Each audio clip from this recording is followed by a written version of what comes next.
Ya llevamos como usted bien lo mencionaba, llevamos ya rato conviviendo con estas nuevas tecnologías y obviamente tenemos que enfrentarnos a los retos que se nos van planteando a lo largo del tiempo. Entonces, sí, como me preguntaba usted, ¿en qué consiste esta propuesta? En términos muy generales, consiste en que adicionalmente a los datos que ya no son requeridos por parte de las compañías telefónicas para que nos brinden este servicio, para darnos nuestro dichoso chip, nuestro contrato de comunicaciones que establecemos con ellos, ya les entregamos bastantes datos, ya les entregamos nuestro nombre, nuestra dirección, nos piden ya datos suficientes. Ahora nos piden que proporcionemos datos biométricos y es aquí donde empieza esta controversia, donde se puede empezar a cuestionar qué tan necesario es que estas compañías telefónicas cuenten con esos datos biométricos en adición a los datos que ya poseen, porque aquí es donde se conjuga que cruzando los datos, todos los que ya tienen con los que nos pedirían, tendrían un perfil completísimo de cada persona, un perfil que no tiene nadie más, que no tiene ni la Secretaría de Hacienda, ni el SAT, ni los bancos de los que somos clientes, ni otras dependencias a las que hemos entregado datos. Todo ese perfil completo de quiénes somos, todos los datos que nos describen y que nos crean un perfil, quedarían a disposición primero de las compañías, que ellos los recolectarían, para después hacerlos llegar a este padrón nacional. Es aquí donde empieza la raíz de este problema, que si esta recolección de datos biométricos en algún momento podría vulnerar derechos. Y sí, yo planteo que sí, en mi parecer sí, y también ya sabemos ese amparo que se aprobó, el primero de suspensión provisional ya hace algunos días. Ahí ya hay muchos argumentos a ese respecto de entrada, primero que nada, privacidad y autodeterminación informativa, que trato de ser breve explicando estos. La privacidad nos dice que yo tengo la libertad de decidir hasta qué punto comparto cierta información y qué información no. Va un poco de la mano con lo que mencionaba también de la autodeterminación informativa. En algún momento yo puedo objetar por qué se me están requiriendo ciertos datos si en realidad son absolutamente necesarios para que esa compañía me pueda prestar un servicio de telecomunicaciones. Si no es suficiente con los datos que ya le proporcioné, ¿en qué momento se está viendo invadida mi privacidad? Y nada más para dar un ejemplo sencillísimo, hablando de eso del derecho a la privacidad. Todos tenemos cortinas en nuestra casa, ¿verdad que sí? ¿Por qué? Porque queremos que en cierto momento pues nosotros podamos ver hacia afuera y de hacia afuera puedan observarnos a nosotros y no tenemos ningún problema con ello.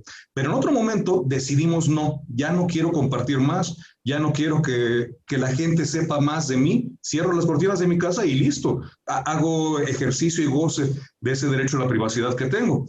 Aquí, trayéndolo a la discusión de hoy que tenemos hoy, ¿en qué momento debe exigírseme que yo comparta eso que yo debería tener la libertad de decidir si lo comparto o no? ¿En qué momento se justifica esa adición de datos biométricos? Eso sería primero el derecho a la privacidad y a la autodeterminación informativa. Otra cosa, que los derechos ARCO, estos derechos de corrección, cancelación, rectificación de los datos proporcionados a autoridades y particulares. La propuesta es completamente omisa en esto.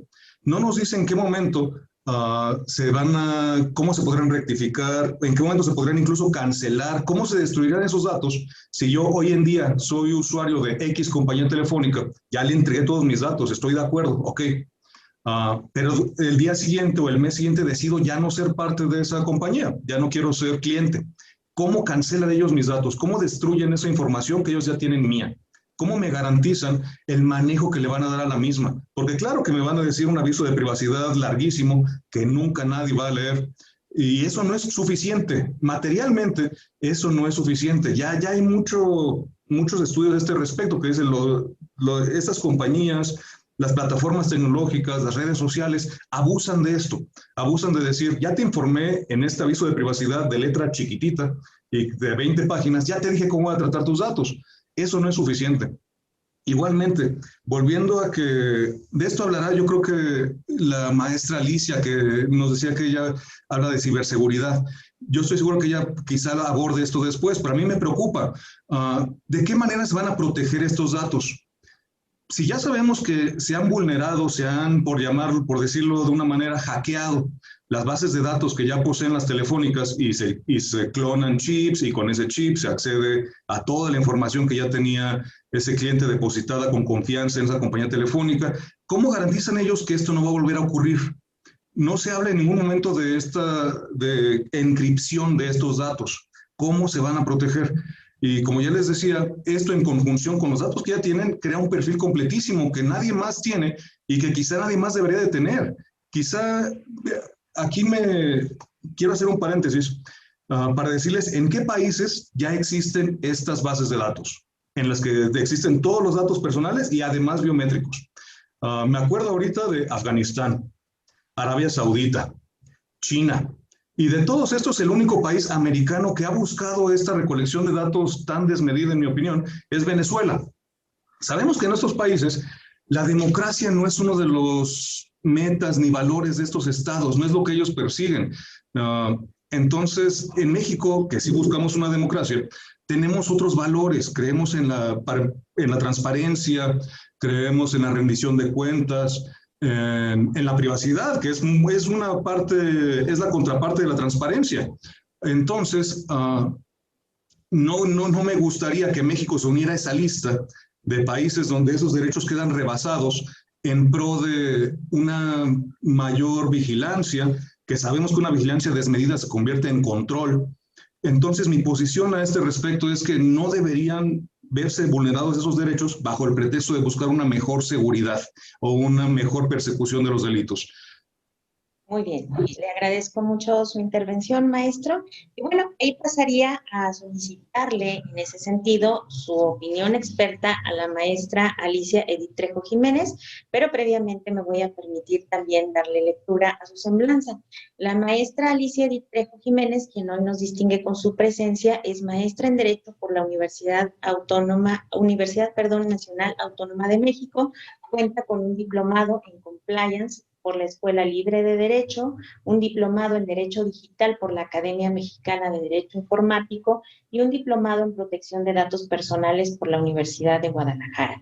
Ella es abogada digital certificada por la Academia Mexicana de Derecho Informático y se ha desempeñado como servidora pública en la Secretaría de Economía, teniendo bajo su responsabilidad la supervisión de servicios de firma electrónica avanzada, integrante del Grupo de Revisión del Marco Normativo Federal de Firma Electrónica Avanzada del 2012 al 2014 y actualmente se desempeña como Cybersecurity Legal Consultant en IQSec SASB, asesorando en proyectos nacionales de identidad digital y firma electrónica avanzada. Sin duda, entonces, con los elementos puestos ya sobre la mesa que nos ha dejado nuestro primer panelista, yo creo que sería muy importante el ir articulando estas opiniones en torno precisamente a los temas de ciberseguridad, es decir, ¿cuáles son las posibilidades? ¿Cuáles son, digamos, lo que sería necesario para que efectivamente el Estado pudiera garantizar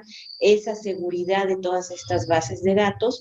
Y cómo en el caso, maestra Alicia, esto sería benéfico como una política, entiendo yo, una política pública de prevención de la criminalidad, de prevención del delito, que nos pudiera ayudar desde el punto de vista o un poco tomando en consideración el razonamiento con el que se planteó la reforma. Y bueno, nuevamente lo planteo, o sea, por otro lado, ¿qué requeriría el Estado para poder garantizar esa integridad de los datos? Adelante, maestra. Bueno, muchas gracias.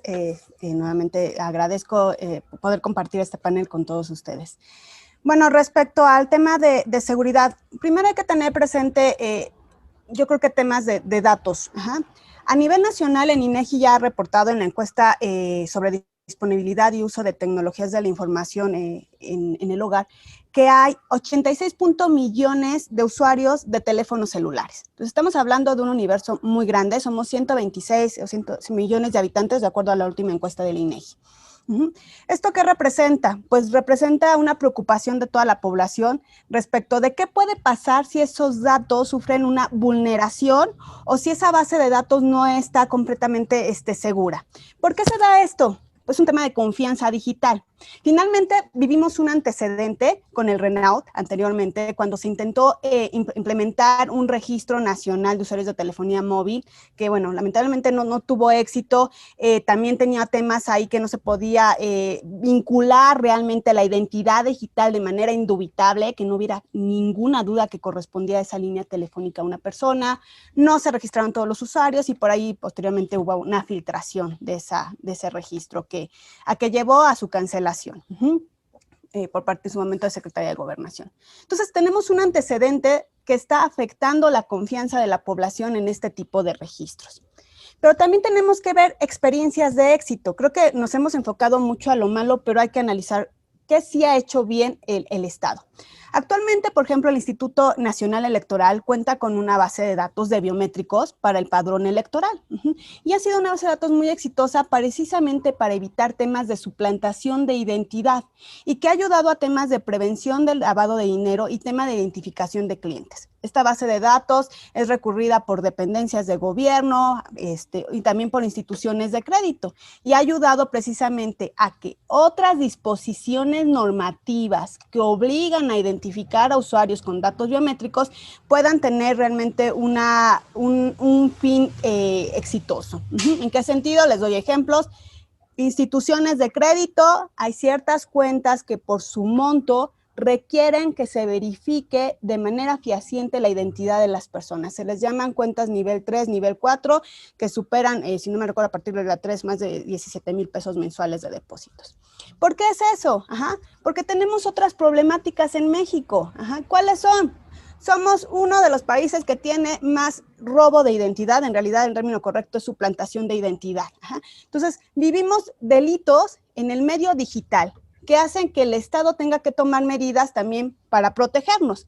Sin embargo, aquí lo crítico es, bueno, ¿realmente esta medida que se está implementando nos protege o nos vulnera derechos? Y es parte del punto de discusión.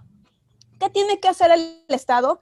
¿Se puede tener una base de datos con datos biométricos de manera exitosa? Sí, pero siempre y cuando estemos analizando temas de protección de datos personales, es decir, privacidad por diseño. Que la dependencia correspondiente, en este caso el Instituto Federal de Telecomunicaciones, realmente tome medidas, ya las legales en su momento cuando emita las disposiciones correspondientes, administrativas y tecnológicas que garanticen la seguridad de los datos. ¿En qué estado estamos en este momento? Ante una reforma general que no sabemos qué datos biométricos nos van a requerir, que no sabemos qué condiciones de seguridad se van a implementar y que ahorita el Instituto Federal de Telecomunicaciones tiene la encomienda a partir del 16 de abril, tiene 180 días, para emitir disposiciones administrativas de carácter general donde deberá pronunciarse respecto de estas medidas, para qué datos biométricos y qué medidas tendrá que implementar para esta base de datos. Es decir, al día de hoy en el marco normativo, como sujeto obligado ya tiene obligaciones de garantizar y proteger nuestros datos personales. Entonces, tendrá que hacer un marco normativo apegado a ello. ¿Sí existen mecanismos seguros para garantizar estas bases de datos? Sí los hay. Inclusive se podría considerar la encriptación desde el momento en que se recaben los datos, en las bases de datos, o sea, ver un sistema de gestión de identidades para ver que no cualquiera acceda a esos datos. Pero esa es realmente como la cuestión que nos está preocupando a todos. ¿Realmente se van a implementar esas medidas? Yo tengo fe en caso de que esto prospere, que así va a ser, porque ya tenemos un órgano autónomo que lo hizo y lo está haciendo de una manera muy bien. Otro caso que no tenemos que perder de vista, el SAT. El SAT también recaba nuestros datos biométricos y no ha generado polémica. ¿Por qué? Porque ha implementado las medidas adecuadas para esa base de datos. ¿Cuándo los recaba? Cuando nosotros vamos a obtener un certificado digital de firma electrónica, que es la e-firma, pues hace un enrolamiento, va capturando nuestras huellas, va verificando nuestro facial, nuestra firma autógrafa, tiene un registro de nosotros y no nos ha preocupado. ¿Por qué? Porque ha hecho un buen uso de los mismos.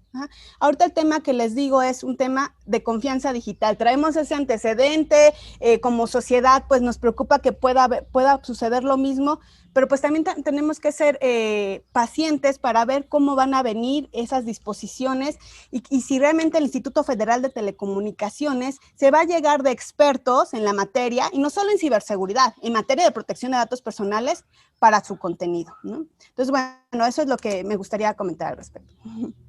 Muchísimas gracias, maestra. Pues sin duda yo creo que sí, más que otra cuestión, creo que es muy importante que haya ese diálogo precisamente con los futuros usuarios, ¿no? Para poder restablecer y establecer los términos de esa confianza digital para con el Estado, porque debido precisamente a los antecedentes que ya tenemos, pues es complicado el poder considerarlo. Además, yo creo que una actividad tan cotidiana a la que se involucra como el uso de los teléfonos celulares, que yo creo que también por ahí entra el tema de esa desconfianza, ¿no? Bueno, pues muchas gracias por esta primera intervención y bueno, le daría ahora el uso de la voz al maestro Pablo Magaña Rodríguez.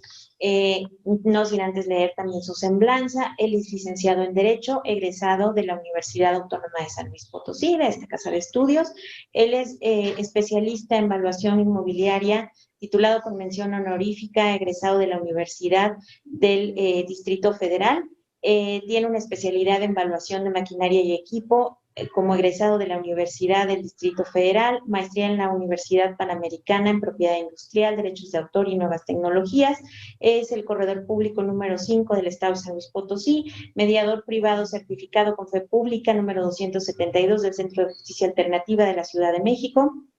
Profesional en materia de prevención de operaciones con recursos de procedencia ilícita y financiamiento al terrorismo certificado por la Comisión Nacional Bancaria, cuenta con certificado de blockchain y criptomonedas, cuenta con certificación en prevención de lavado de dinero, anticorrupción, compliance e inteligencia financiera, presidente de la Comisión de Prevención de Lavado de Dinero del Colegio Nacional de Correduría Pública Mexicana, también miembro activo del Grupo de Investigación, Análisis y Opinión de la Cámara de Diputados, director de la revista Modum Legal, expresidente del Colegio Nacional de Correduría Pública Mexicana y ha participado en diversos foros y congresos en materia de prevención de lavado de dinero, de correduría pública, así también ha escrito diversos artículos para las revistas El Mundo del Abogado y DC Contable, Praxis Legal y Modum Legal.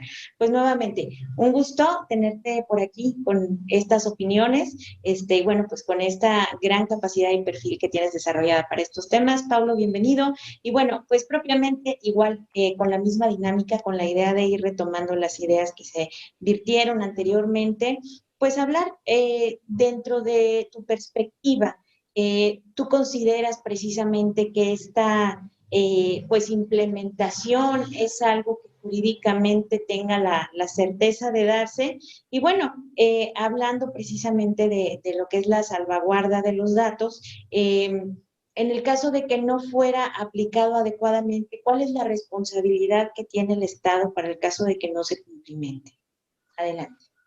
Muchas gracias primeramente por la invitación a la Facultad de Derecho, a ti, Violeta, y a los compañeros panelistas por estos comentarios tan nutridos y que realmente hacen que la gente conozca el tema y pensemos, ¿será conveniente o no conveniente, no? Ampararnos o no ampararnos, ¿no? No sé si alcancemos todavía, pero bueno. Fíjate que a mí lo que me preocupa es que realmente la sanción es exclusivamente para los proveedores de telecomunicaciones y las personas autorizadas, ¿sí? Y realmente no para los servidores públicos. Se debió haber puesto una sanción inhibitoria para quien utilice o quien venda o haga mal uso dentro del Instituto de Telecomunicaciones. ¿Por qué? ¿Qué ha pasado? Como se ha venido comentando, el Instituto Nacional Electoral tiene nuestros datos personales y nuestros datos biométricos. Y aquí me gustaría hacer un paréntesis. ¿Qué son datos personales? Pues lo que nos hace, que nos identifica a mí como Paulo Magaña y nos hace identificables, ¿ok? Como nuestro nombre, domicilio, etcétera, etcétera. Y también tenemos los datos sensibles, que son la esfera más íntima de las personas, como el tema de la salud, religión, etcétera. Textualmente, los datos biométricos no se encuentran dentro del área de, o sea, textualmente de los datos sensibles, pero puedes llegar a tener un tema de datos sensible con tus biométricos. ¿Y quién tiene nuestros datos biométricos? Entonces, el Instituto Nacional Electoral, como bien lo dijo la maestra Alice y el maestro, tiene nuestros datos biométricos y nosotros, por ejemplo, como corredores públicos, vamos y acudimos al Instituto Nacional Electoral para verificar la identidad. Eso hacen los bancos, eso hacen las instituciones del sector financiero, van y verifican. Pero ¿cuál es el problema aquí nosotros confiamos, nosotras y nosotros, confiamos en las instituciones en México? ¿Sí? El Instituto Nacional Electoral, en el índice de percepción de las instituciones, tienen 6, igual el INE y los bancos, ¿sí? Que son las instituciones que realmente tienen nuestros datos biométricos. Ok, pero bueno, vamos a suponer, ¿el Instituto Nacional Electoral se ha vendido el padrón? Sí, se ha vendido. En 15,000 pesos en Tepito. Entonces, confiamos realmente hasta en un órgano autónomo de que realmente vaya a resguardar nuestra identidad, nuestros datos personales y hasta nuestra esfera más íntima. Y creo que es a mí lo que me preocuparía, ¿no? ¿Hasta dónde va a entrar el tema de seguridad? Revisando el dictamen de la reforma a la Ley Federal de Telecomunicaciones y Radiodifusión, se toca someramente el tema de los datos personales en posesión de particulares y de los sujetos obligados, que son las instituciones públicas, ya sean federales, estatales o municipales. Se toca someramente, sí, pero analizaron a la hora del dictamen la guía que emitió el INAI sobre datos biométricos, no se tocó ni se mencionó, ¿sí? ¿Cómo va a ser la transmisión de estos datos en tema de riesgos? No lo mencionan. Entonces, creo que es básico que debieron haber analizado los senadores y los diputados, que en el índice de las instituciones están reprobados abajo de 6, están creo que en el 5.5 por ahí. Entonces, no analizan esta guía. Entonces, creo que eso es lo que nos falta a nosotros como mexicanos. ¿Confiamos en nuestras instituciones? No confiamos. Se han vendido datos en la misma Secretaría de Economía donde la maestra Alice trabajó, pero ya hace poco fue vulnerada la misma Secretaría de Economía, y la Secretaría de Economía expide certificados de firma electrónica y tiene datos biométricos y tiene datos personales de muchas personas. Entonces, el Servicio de Administración Tributaria, ellos no dijeron que fueron hackeados, nada más dijeron intentos de hackeo. Entonces, creo que es donde a nosotros como ciudadanas y ciudadanos nos falta, ¿no? Confiar en las instituciones. Habrá que ver hasta dónde va a avanzar esta iniciativa. Realmente el PANAUT, a mí, no, yo no confío en el PANAUT. Es tanto. Muchas gracias. Bueno, pues una muy terminante remate para la intervención. Sí, efectivamente, y yo creo que estas recientes reformas, ya tal vez afán un poco más de la generalidad, pues obviamente reflejan un tema de negociación política, un tema electoral, un tema de conformación de los diferentes pues factores de poder que están pues realmente tratando de resolver todos los problemas que se plantean, pero pues de cada quien desde su particular punto de vista, ¿no? Y pues sí, efectivamente creo que se perdió esa necesidad de consultar tanto los antecedentes pues evaluar precisamente los antecedentes que preceden a esta propuesta y también pues todos los documentos, ¿no? Con que también pues puede llegar a incidir tanto a nivel nacional como a nivel internacional, porque hablemos también de que esta es una situación de salvaguarda de los derechos humanos. No olvidemos que el Estado, incluido el Estado mexicano, por supuesto, que tiene una tendencia a firmar diferentes tratados internacionales específicamente en materia de derechos humanos, pues tiene obligaciones generales y deberes específicos, ¿no? Y que están relacionados precisamente con la salvaguarda, con la prevención de todos estos derechos, y yo creo que es importante el recordar que uno de estos derechos, pues efectivamente son todos estos que tienen que ver a la privacidad, a la intimidad, a la protección de datos personales, y que desde diferentes aristas debe de ser cuidado el planteamiento que se haga. Parece que no cabe duda que es necesario tener un mayor control de quienes pues pueden llegar a cometer actos delictivos a través de estos medios de comunicación, a través de la telefonía celular, etcétera. Y sin embargo, yo creo que sí es importante cuidar esa otra parte, ¿no? Generar una confianza con el usuario y generar instrumentos confiables, adecuados, que garanticen efectivamente los derechos humanos y que permitan también abatir el panorama de delitos que hay en estos momentos.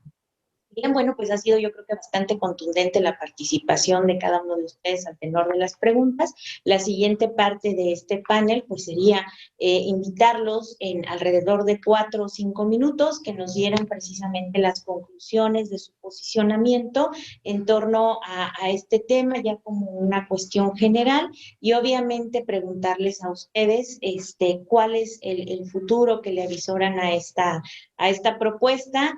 Y en el caso de que ustedes consideren que tal vez no sea lo más viable, ¿qué es lo que ustedes considerarían que sería o cuáles serían las recomendaciones para mejorar la viabilidad de esta propuesta? Y bueno, pues comenzaríamos ahora con el maestro Salvador Hernández en el mismo orden.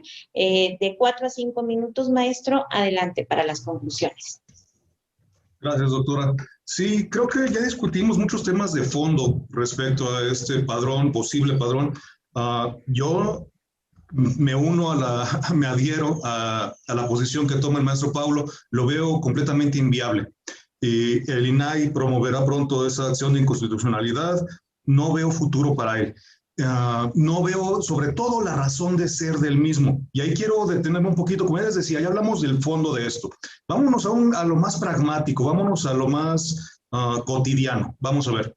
Primero que nada, ¿qué tan fácil será para estos presuntos delincuentes evadir esta medida de posible mayor seguridad? ¿Qué tan difícil es? No es posible que simplemente encuentren otras maneras de allegarse de cheats de otra persona, hacerse pasar por esa otra persona y desde ahí cometer estos delitos. Ya hay muchos robos de equipos telefónicos. Esto no lo podría en un momento incrementar, y ya no con el fin del aparato, que es valioso, que sabemos que cuesta. También ahora el chip, con todo lo que contiene, también se va a convertir en un objeto de mercado. No veo yo que sea una medida que realmente ataque de raíz a se busca prevenir secuestros, extorsiones. No veo yo que sea suficiente. Otro punto. Ya el Poder Judicial cuenta con herramientas para perseguir estos delitos. Y como mencionaba en el amparo que ya se aprobó, esto no va a garantizar que se persigan ni más ni mejor estos posibles delitos. ¿Por qué? Ya tiene la autoridad el artículo 303 del Código Federal de Procedimientos Penales, en el que nos dice que sí existe la facultad de que la autoridad en la investigación de un posible delito acceda a todos estos datos, incluso no solo a los datos que ya dimos, a la localización, geolocalización exacta en tiempo real de dónde está la persona dueña de ese teléfono, casi al segundo. Y con eso sabemos que sí, que es una herramienta adecuada que ya ha colaborado a resolver algunos crímenes. Eso ya es bastante.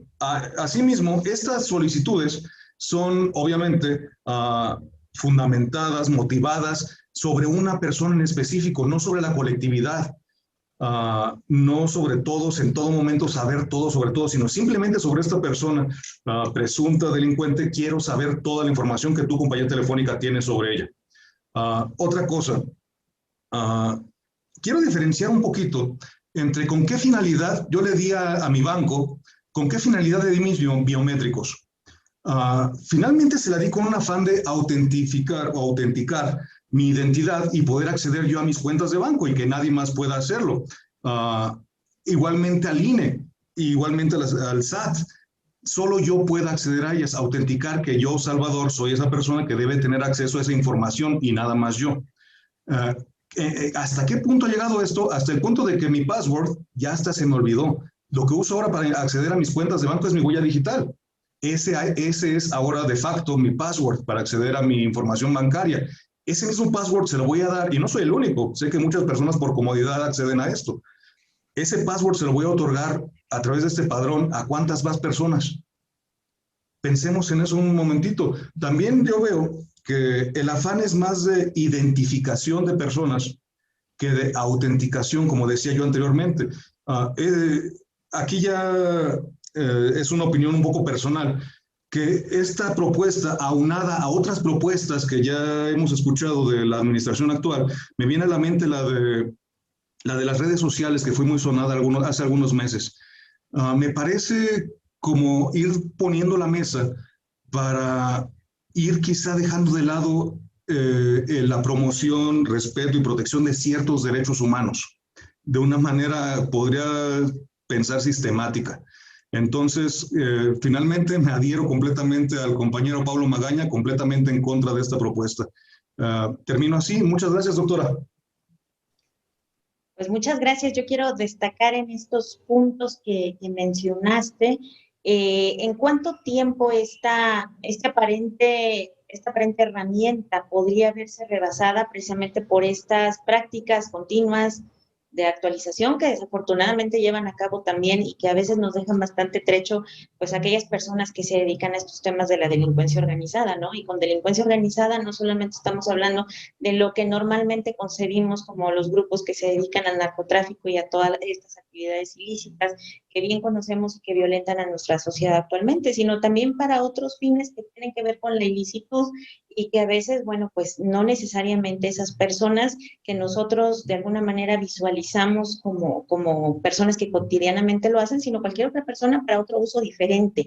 ¿Qué pasa entonces, por ejemplo, como lo mencionaban, con las responsabilidades de las empresas que en algún momento pudieran llegar a tener injerencia y acceso a este tipo de datos, en donde, pues, aunque la finalidad no sea generar un daño físico o un delito grave, sí tiene que ver, por ejemplo, para temas de publicidad, para temas de generación de opinión, entre otras, a través de la perfilación de cada uno de estos o de cada uno de los sujetos. También otro tema que me parece interesante, pues es la finalidad de la obtención de los datos, la diferenciación que se hace entre el tema de la autentificación y la identificación, que yo creo que son parte del debate.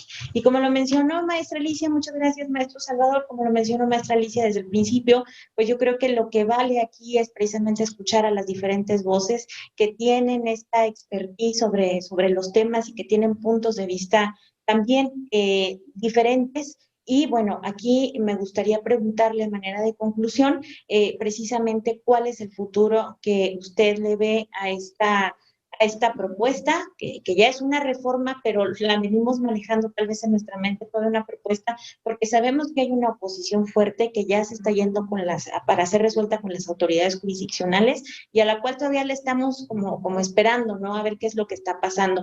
En realidad es muy probable que el gran público no lo esté aceptando adecuadamente, pero seguimos esperando también ese diálogo que debiera tener el Estado para con nosotros para restaurar esta confianza, ¿no? Adelante, por favor. Muchas gracias. Bueno, pues me gustaría iniciar comentando que es importante ser conscientes a nivel sociedad de la importancia de nuestros datos personales y particularmente de nuestros datos biométricos y del valor que representan los mismos en el mundo digital para empresas, para gobiernos e inclusive, ya se comentó, para ciberdelincuentes.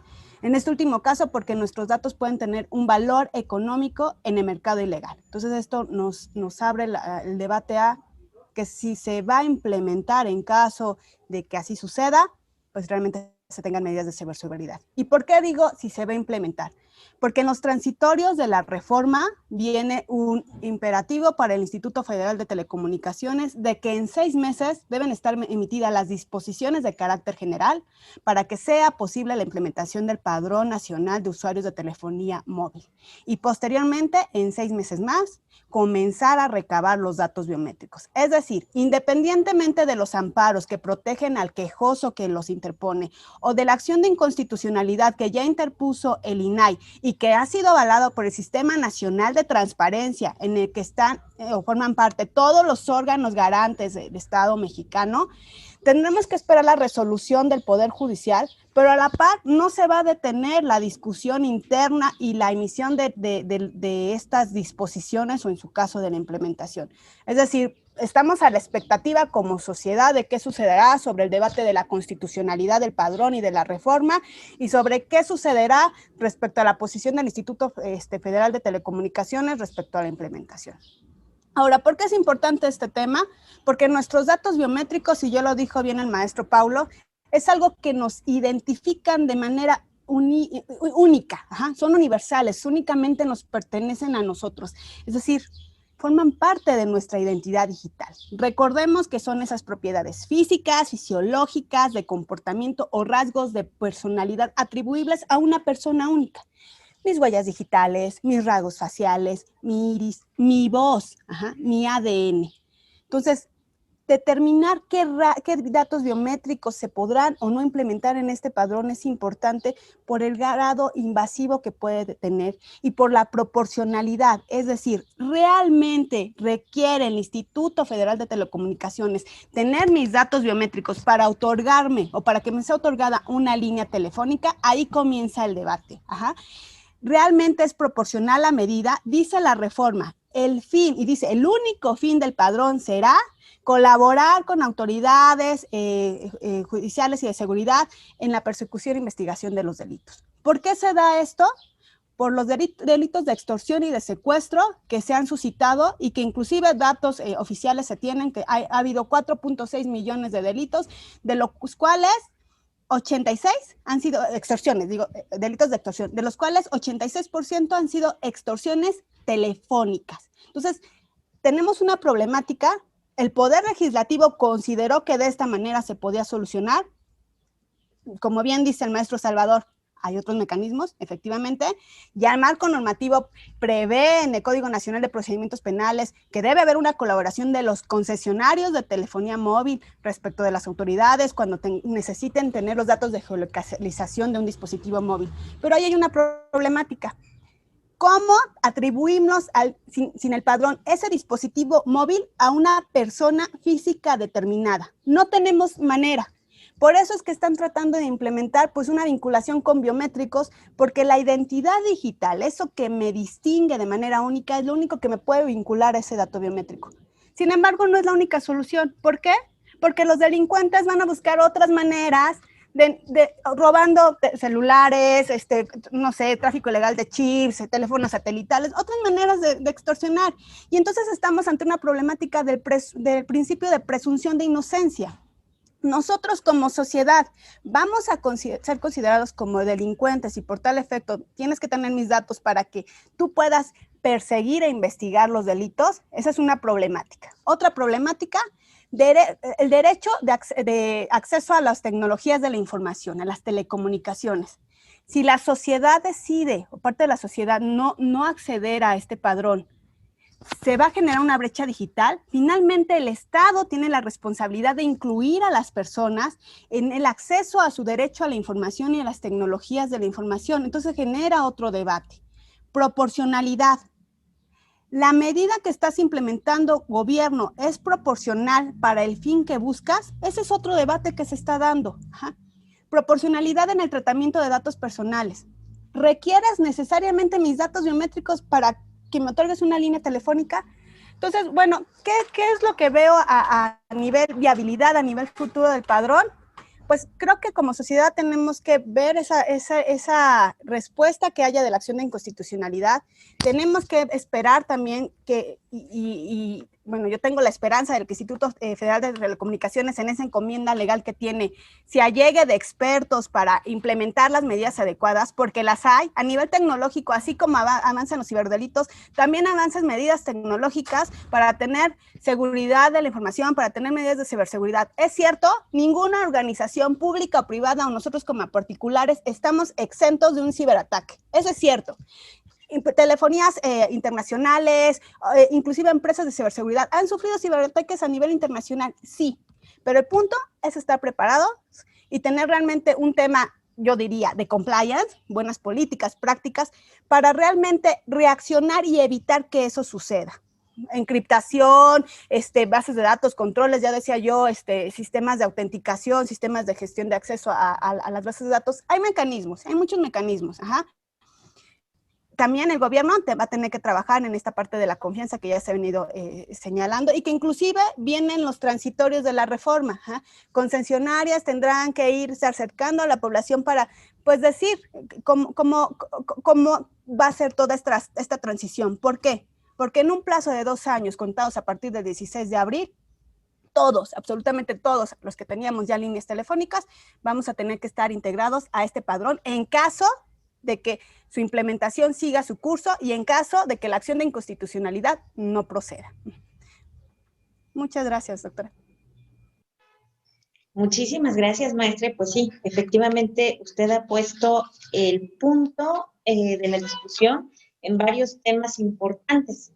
Principalmente yo creo sería el tema de la proporcionalidad, el ver si existen otras formas también de avanzar en esta necesidad de mejor vigilancia y bueno, también ahora lo vemos desde el otro punto de vista, ¿no? Tal vez nosotros como ciudadanos no tenemos confianza en el Estado, en cómo va a garantizar precisamente la protección y la integridad de todas estas listas de datos. Y por otro lado, esto entonces significa que el Estado tal vez no tenga tanta confianza en la generalidad, de tal forma que necesita imponernos a todos esta obligación, sabiendo que en realidad pues existen personas específicas que pueden ser bajo los diferentes procedimientos, bajo los diferentes procesos de investigación, directamente más identificadas, ¿no? Entonces, de ahí, de alguna manera, el tema de la presunción de inocencia es importante, y bueno, pues el tema de la brecha digital, yo creo que también nuestro país es un territorio de muchos contrastes, y yo creo que también, en ese sentido, podría generar un impacto importante. Muy bien. Para concluir, maestro Pablo Magaña, adelante con las conclusiones. ¿Será que podríamos hablar de una declaratoria general de inconstitucionalidad o qué podría venir para el futuro? Porque sabemos al final que, como bien lo mencionó la maestra Alicia, pues esto se va a convertir en una cuestión de obligatorio para quienes no han obtenido el amparo, pero la colectividad en general y las autoridades pues están obligadas a esta implementación. Entonces, ¿qué es lo que podemos esperar? ¿Y cuáles son estas posibilidades? Adelante. Gracias, doctora. Siguiendo la misma línea, creo que tenemos el famosísimo Padrón Nacional de Usuarios de Telefonía Móvil, PANAUT. Este PANAUT, como sabemos, ya hay una resolución del juez especializado y él hizo el análisis que comentó el maestro Salvador. Ya existe la reglamentación donde las compañías de telefonía deben de apoyar a las autoridades. ¿Para qué? Para la persecución de delitos. ¿Y qué hablamos de delitos? De persecución, de extorsión, de todos los que la maestra Alice comentó. Y no nada más en el Código Nacional de Procedimientos Penales. Tenemos en la misma Ley Federal de Telecomunicaciones y Radiodifusión un artículo donde se obligan a estos concesionarios a proporcionarles a las autoridades mediante orden judicial la información de nosotros respecto a las líneas telefónicas. Creo que existe ya el marco jurídico con el cual se puede hacer esto. El Estado quiere, y yo soy siempre en pro de las tecnologías. Está bien, tenemos el tema de la cédula de identidad digital que está en el Congreso, todavía está ahí en ese tema de los dictámenes y etcétera, etcétera. Pero si ya tenemos una autoridad que nos verifica nuestra identidad, Y luego tenemos en temas fiscales, porque la burra no era arisca y ahora nos piden hasta el iris, entonces, con el Servicio de Administración Tributaria, ahora, entonces, si ya tenemos a dos autoridades que tienen nuestros temas biométricos y bien resguardados, ¿por qué no utilizar esa información para perseguir los delitos de lo ya existente? ¿Sí? Está bien, quieres hacer tu PAN-out. Ok, perfecto. ¿Por qué no de tu credencial de lector ligas a tu línea telefónica y ya el Instituto Nacional Electoral ya verificó tu identidad? ¿Por qué queremos algo extra de los ciudadanos? Un dato biométrico. Ok, ya, cerrando ese tema, el tema de que ya se puede hacer, etcétera. ¿Cuántas personas de los 86 millones de personas que tienen acceso a Internet, cuántos teléfonos realmente pueden tomar un dato biométrico bien? Hay que entender que no, México no es un país rico, no es un país de primer mundo, ¿sí?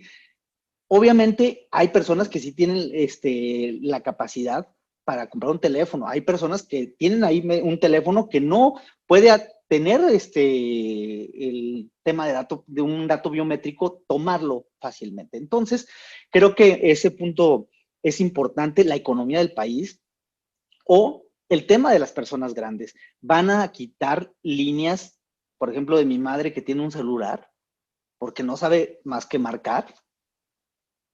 ¿Cómo se va a registrar en este PAN-out? O sea, creo que estamos vislumbrando algo a un país, primero, primermundista, y dos, que hay personas que en México no sabemos mucho usar tecnologías. Entonces, a lo mejor la gente joven sí, pero hay gente que de arriba de 40 o 45 ya no sabemos usar tecnologías. Entonces, a ese punto de vista, creo que no fue analizado, además de todo lo de los datos personales, el resguardo, la transmisión de datos personales. Hay mucho, ¿no? Y como lo comentaba la maestra Alice, el tema a estas empresas se les debe de obligar un tema de cumplimiento, un tema de compliance en riesgos de tecnologías de la información, cómo realmente hacer un análisis de riesgos y que nuestro riesgo no sea tan grande, que se vaya disminuyendo y casi ojalá fuera un cisne negro en caso de riesgos. Con eso termino, doctora. Pues muchas gracias. Yo creo que ahí hay temas muy relevantes también hablando de las diferentes brechas. A veces imaginamos esas brechas a lo mejor entre ingresos, pero no, en realidad hay que ver todas estas cuestiones transversales que caracterizan a nuestra población, siendo que de todas maneras en América Latina y concretamente en México pues existen disparidades muy importantes en donde a veces no solemos verlas, pero ahí están presentes. Y bueno, pues entonces creo que es importante el llamar la atención sobre la necesidad que hay de analizar a mayor profundidad, porque no es un tema simplemente administrativo, no es un tema simplemente de combate a la delincuencia, sino que es un tema que también pues está relacionada mucho con las capacidades del Estado y con los propios derechos humanos y el cumplimiento de los diferentes tratados internacionales, los diferentes compromisos que ha obtenido México. Bueno, pues hemos terminado. Tratamos de hacer precisamente un panel muy ágil para que pudiéramos tener un resumen de estas opiniones en un lapso de tiempo que nos permita nuestras actividades, que pudiera ser algo que nos diera información, que nos diera también un posicionamiento y que nos invite también a investigar sobre el tema. Como estas circunstancias creo que se van a seguir presentando de una manera muy continua. El tema de la tecnología es algo que le hace falta mucha regulación y en donde pues evidentemente también intervienen las empresas y los intereses económicos. Entonces yo creo que por eso es un doble interés, ¿no? El poder entender qué es lo que se hace con nuestros datos y darnos cuenta también cómo al mismo tiempo en que somos sujetos de derechos, también por otras personas, por las empresas, pues podemos bien ser considerados como mercancías, como productos. Tenemos cosas que las empresas quieren también de nosotros, cosas que el Estado quiere de nosotros, pero bueno, también tenemos esa posibilidad de defensa y el marco jurídico mexicano y los diferentes esquemas de regulación, tanto a nivel regional, internacional, como a nivel nacional, pues nos dan esa posibilidad de poder instarlos y poder buscar precisamente esa defensa. Tal es el caso de la cuestión del amparo, pero esto no va a pasar hasta que nosotros como profesionales pues también tengamos en la mira estos esquemas de desarrollo y estos esquemas de discusión. Muy bien, pues yo a nombre del maestro Germán Federico Pedrosa, les quiero agradecer su participación, por ahí también les haremos llegar sus constancias de participación. Espero que no sea esta la última vez que instalemos un panel, yo creo que tan dinámico y tan, digamos, tan integrado en cuanto a las ideas. Estuvieron contestando muy bien, retomando las diferentes ideas de los compañeros. Entonces, bueno, pues como siempre ha sido un gusto participar como moderadora y bueno, seguramente nos estaremos viendo muy pronto y a todos los asistentes, muchísimas gracias por acompañarnos. Nos vemos pronto. Hasta luego. Gracias.